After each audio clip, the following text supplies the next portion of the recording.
गिबियाव बिएन बड' निउस चेनेलाव बयखौ बरायबाय। चेनेलाव गोदानब्ला अन्नानै चेनेलखौ साबस्क्राइब खालाम आरो खौरांखौ मोजां मोनोब्ला लाइक खालामना हो। दानिया खौरांखौ जोबजासिम फारियै खोनासंलांदो।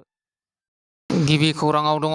धेमाजि जिल्लानि सिङाव थानाय सिमेन्ट सापरि समखं हालांनि रायगाव गामियाव खगेन मेदिनि नखराव ओनसोलनि रायजो राजाफोरखौ लानानै नन्द उत्सव फोरबो फालिदों।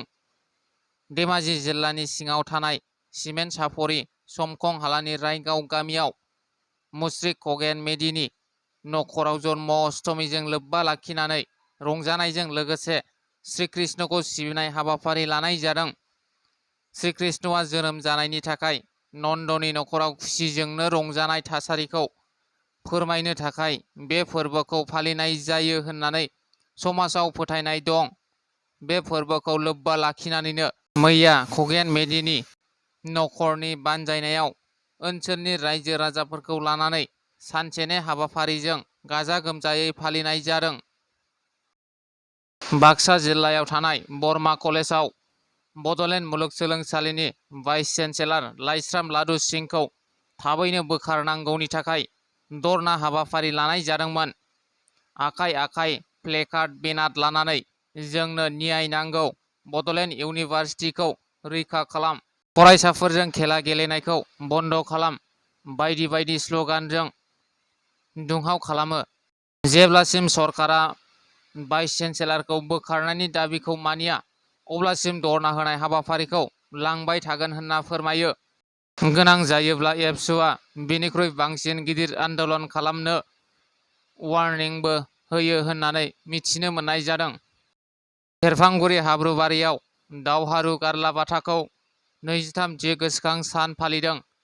मेंनो रोङै गिनो रोङै एबसुनि बारग' आफादगिरि दावहारु गारलाबाथा बसुमतारीनि मैया 23थि थैनाय सान।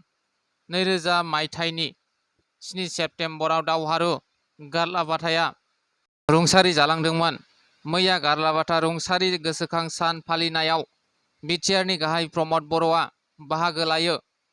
बाहागो लाना दावहारु गारलाबाथा बसुमतारीनि पाब्लिक चेरिटेबल ट्रास्टनो 25 लाख रां अनसुंथाइ फोसावदों।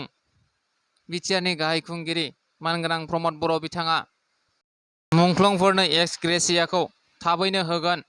बेखौ बिटिआरनि गाहाय खुंगिरि प्रमद बर' बिथाङा मैया खौरांगिरिफोरनि सिगाङाव बुंदों। गासैनोबो होनो थाखाय रायज्लायनाय जादों होनना बुंनानै एबसुनिखौ गासै 1135 नो होनाय जागोन होनना फोरमायदों। पेसवाइस होनाय जागोन होनना फोरमायो बिथाङा।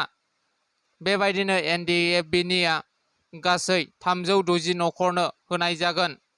आगोलाव 200 सोनो होनाय जाबाय होनना बुंदों। बेबायदिनो बिएलटिनिफोरनोबो आगोलाव होखाबायमोन, नाथाय बेनिनो थालांनायफोरनो होनायनि फारसे सानदों। आसाम सरकारजों सावरायलायदों होननानै बिथाङा बुंदों। गसाइगाव श्रीरामपुर पुलिसनि सिग्रोमनायाव मोसौ हमनो हायो। गसाइगाव महकुमानि गाहाय हिरेन कुमार डेकानि दैदेननायाव मोनसे पुलिसनि हानजाया मोसौ हमनो हायो।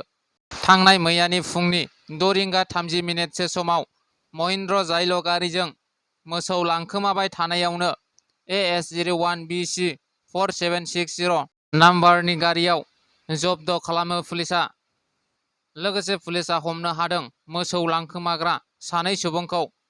हमजानाय मोसौ सिखावफोरखौ धुबुरी जिल्लानि चापरनि आशराफ आली आरो साइदुल इस्लाम होननानै मिथिनो मोननाय जायो। दिनैनि खौराङा बेखिनिल'मोन। गोजोन्थों।